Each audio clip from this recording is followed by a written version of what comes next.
when that was happening to me, all of those industries are like bloody clients, I'm feeling pissed off by them and stuff. What's really going on? Because I'm generally I'm a nice person. I don't dislike people. So why are those particular clients like, yeah, making me feel like that? I know it's yeah, we always have those tricky clients, don't we? It's part of the game, I guess. I don't know, like sometimes you really get clients that aren't a good fit, but some other times, there's just this misalignment that and a few little tweaks are needed.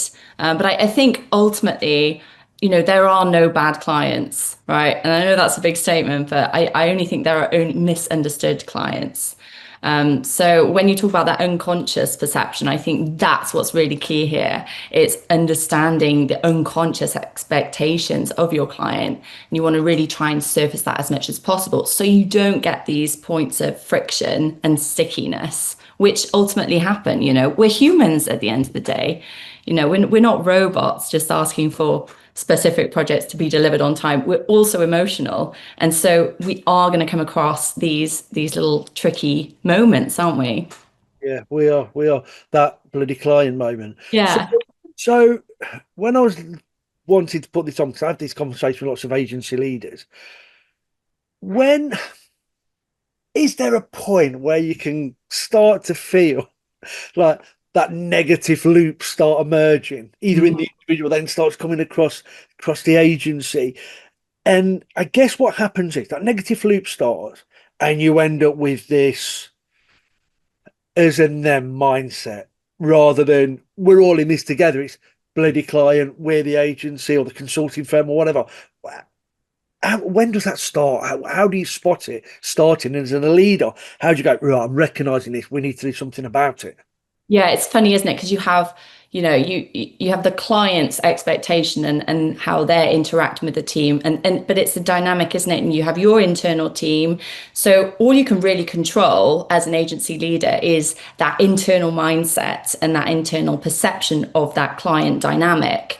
But yeah, from the client side, you have this, their level of expectation is always anchored by something. So they're thinking, I expect this level of service, and then they'll get some confirmation bias in that expectation as well. We like to seek information that confirms our existing beliefs.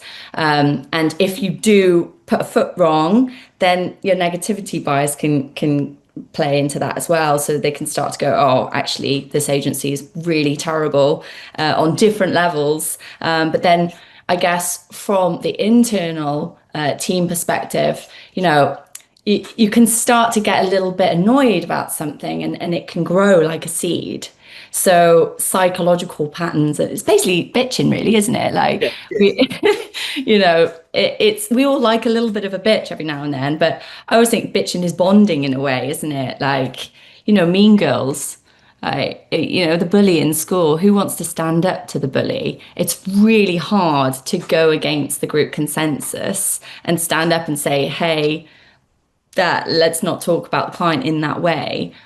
So this is when you start to get these little seeds of negativity in the team. That's when they can start to grow, and then you get groupthink, which I'm sure you would know about. And have you seen any examples of where leaders have spotted this and done positive steps to eradicate it, to really like stop it before it becomes that them and us culture then within the agency? Have you got any experiences around that, B?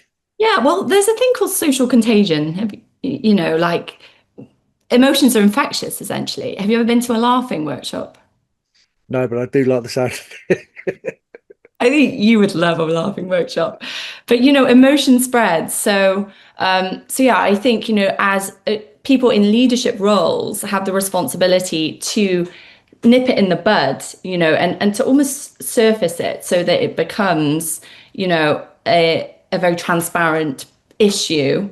And it doesn't even need to be framed as an issue. The challenge is to nip it in the bud before it becomes a social norm, because once it becomes an acceptable behavior, and leadership modeling is where we really get a lot of our feedback on behavior, and that is through repetition of negative behaviors.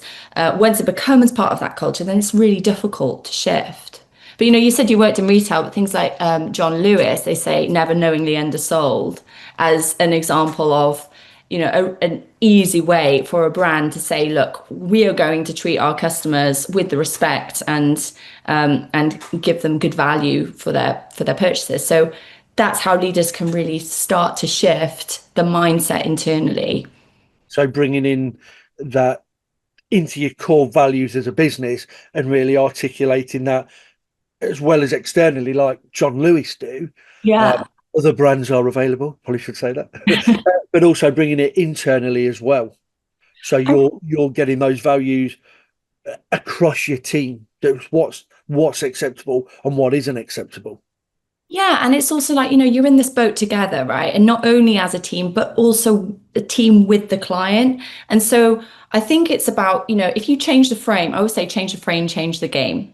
So Right. if you're able to, change how you see the world changes. And so if you're able to do that as a leader within your team, then you can shift the mindset from this is a transactional project delivery, pay us, good job, thank you very much, to a more strategic long-term relationship, which is more about becoming a partnership and developing that trust and that long-term engagement.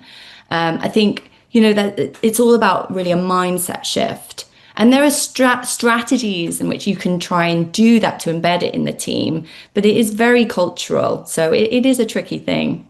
You're moving from that changing the mindset really to one of like we're here to solve our clients' problems, not produce something. It Yeah. really And trying. that only happens when you can really empathize with your client and when you really know what's going on unconsciously. So rather than just asking questions like, what do you need and when is it, due to be delivered, etc., like what is the thing, the outcome, you need to be asking questions that elicit a values response. Right. So when I say that, I mean a question like, what is important to you? It elicits a different type of response, which is more values focused and it's more about an intrinsic need. Yeah. So, an example to bring that to life is like clients have different priorities and different things that are important to them. Some clients are contextually driven, so they'll be more about making a difference and making the impact. Other clients are more rational, so they are actually about in time, on budget, does it tick my boxes?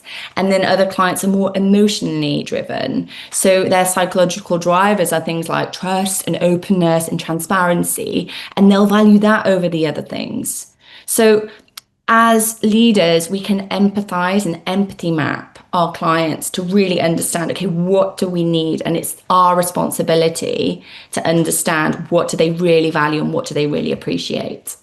And deliver essentially what's important to them, not what's important to us as the agency. Exactly.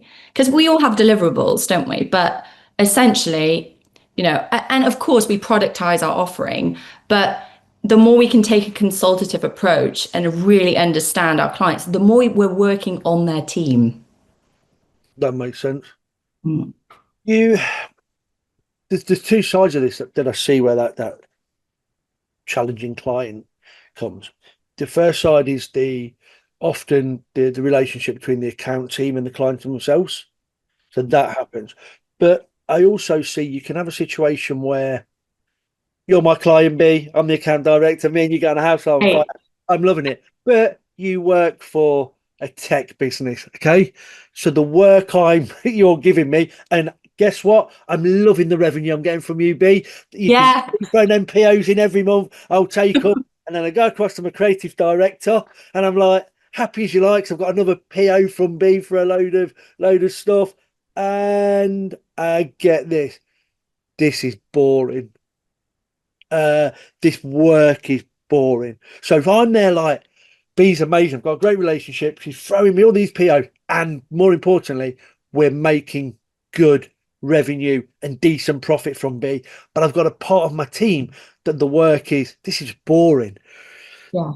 How how do we change that mindset? Because that's something that I hear time and time again. And it might be that the work didn't start boring, but boring could be one thing, but it could be repetitive, within Yeah. repetitive things. So how do we deal with that? Because you've got, yes, the client team having the challenges, but that relationship can be really good. But then it's filtering into the agency with boring, repetitive type work. How do we deal with that as leaders? Well, you can't really change the nature of the work, can you? And Not really. you can't change people preferences, and sometimes work is boring. But these employees, it's important for employees to feel like they have the space to talk up when they're unhappy with the quality of the work, right? So I think what's important as leaders is to provide the space and what we call psychological safety in teams for the platform for feedback. And I think, it's a responsibility of the leader then to listen to that feedback, to really question, are we welcoming the right types of clients into our business? And you're right, maybe there's a balance to be had with amazing revenue, bit boring work, but let's try and balance that out with something shiny on the side. But yeah, ultimately, it's a really tricky one, isn't it? I think the higher level question is, what type of agency are you running, and what type of clients are you able to pick and choose? Often we're not able to, are we? Yeah, and I guess if you've set your position out, your brand, your values, and that's what you are as an agency, then you perhaps should be attracting the right Yeah. resources, the employees that want to be on that journey, rather than you being a bit, well, we do some of this, we do some of this, some of this. Yeah, okay. Yeah, That's being like the jack of all trades. I'm sure you, as an agency leader, like what's your experience? Do you select clients? Are you picky and choosy? yeah, we yeah, I mean, picky and choose is it's the right word slash wrong word. We did an exercise maybe 5, 6 years ago where we said, what do we want to be as a business? Mm. And we engaged all the team and said, how do you want to be seen? How do we want to talk? What type of agencies do we want to work with? And we literally did it all across the business and came back and said, right, that's what we'll do. And when we looked at it, it was actually quite sensible, because some of the agencies that we may have worked with in the past probably we weren't right for them. That's reality. Where we wasn't right for them, and they probably wasn't right for us. But we worked with them anyway. So we stopped that really far about 5, 6 years ago, and now have our treasures, our develops, our managed, so we know where those agencies fit, and that allows us to have different levels of empathy with them depending on where they are in their own growth journey. So yeah, I think it probably is a good point, and as a result, we don't. I mean, I try to drive it anyway, but we don't get a lot of, occasionally when it's in, people have a bad day, but we don't get that's bloody client, or we don't get people saying this work is boring, because I think we're bringing the right values and the right work into the agency anyway. That's exactly it. So yeah, so it's a cultural piece as well, isn't it? What what is your offering? How is your offering positioning itself to obtain the right clients for you? And Yeah, I if think you're that's it. able to get that process right and that lead gen right, then you're onto a winner. Okay. And the other thing I'm really, oh my God, it's 9:47 already, right? The other thing I was really mindful about when I was thinking about this topic is like the three areas where you've got your client team speaking to the clients and relationships, great or not. Then the whole thing internally of this work's boring or it's repetitive. So you've got that challenge. But there's another challenge that I think's really happened. And I hate using the COVID word, but it is since COVID. Um, and I've just seen it so many times. Um, a lot of people now work from home. Okay. Mm. And as a result of that, their partners could be working from home as well, or they could be working from home, their partners around.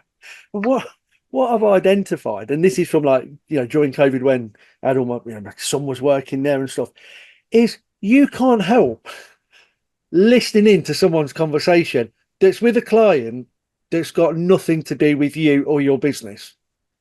But you listen into this client, and then they come up and you turn around and go, they sound awful, they're a pain. And then you as a person start giving your opinion on a client that has nothing to do with your business or even the industry you're in. Yeah, And I'm guilty of that I sometimes. had Yeah. this conversation with my friends and was like, yeah, it happens. I listened to my wife's conversation. Like, he seems or she seems like a, and you're like, why are we doing this? But Yeah. what I also recognized was, well, I've got my team working from home. So are they having that same experience with their partners or their, people around them saying, oh, I don't like that B. She seemed a bit whatever. So you're getting these outside influences from people that are nothing to do with your industry or your own business. And I just think, what does that look like in reality? How do we make sure we're keeping all that culture and not having these like negative conversations going in just away from the business? Because if it in the olden days, pre-COVID, if that happens, you might come off and be a bit like, oh, you might say, oh, bloody client. I'd hear it and could say, come on, Bill, let's have a chat about it. What happened? And then talk you through it, like talk you down and go, have you considered it, the client might be having a bad day? The client might have had something happen we don't know about. But without you being there, able there to coach these people, your team, they can be off on their own tangents. And I find that quite, I don't know, worrying in some ways. Yeah, no, I agree. It's remote behaviors are really tricky to navigate because we can only fully observe behavior in person. There's so much that goes on under the hood unconsciously, and most communication is unconscious, as you know. Um, we can't control everything, and there's this weighing up of what the benefits and the cons of working remotely. That is one of them, and I agree. When people start poking their nose in without context, that can be quite difficult. Yeah, I think it's the fact that they don't have context and they're not in the actual business that makes it tricky. Although I would say that you do get that even offline, don't you? Like you go home and you speak to your husband or your wife about, oh, today this happened and she's doing this again. So there's an element of people will always have their support network around them to give their opinion and influence people. It's tricky. I think, how do you you can't stop that. So how do you alleviate or manage that? Well, again, creating the space for brutal communication, I guess, is, being able to, as an employee, say, do you know what? I didn't like that. And there's this thing called employee voice theory, where if you give employees a voice to influence decisions and they see that decisions are influenced afterwards, they see that feedback loop and they feel listened to, and therefore they're more likely to share next time. So you might not be able to stop the bitching and the listening in, but you might be able to try and help Help them give get people what they need. okay, okay. B, I cannot believe it's now 53. That is time has gone so fast. As always, good to see you. I've first seen you in person, but seeing you over Teams is equally as good. So we'll have to try to meet up and grab a lunch or something. Um, Before RA gamers sign off for the weekend, we always ask them, what's the one bit of advice you would give? If there's one Yeah. nugget, one takeaway, there can be more than one, but if there's one nugget or one takeaway that you could give to the agency leaders listening in on this today, what would it be? What would be Andrew say? Go out and do this in your agency. What would it be? God, that's putting you on the spot, isn't it?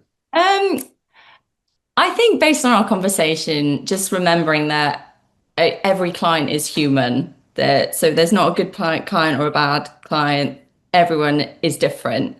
And so our job as an agency leader is to manage both the client expectations and the internal team's perception of that client experience, because it's a dynamic. And ultimately that will improve, hopefully, both internal and external.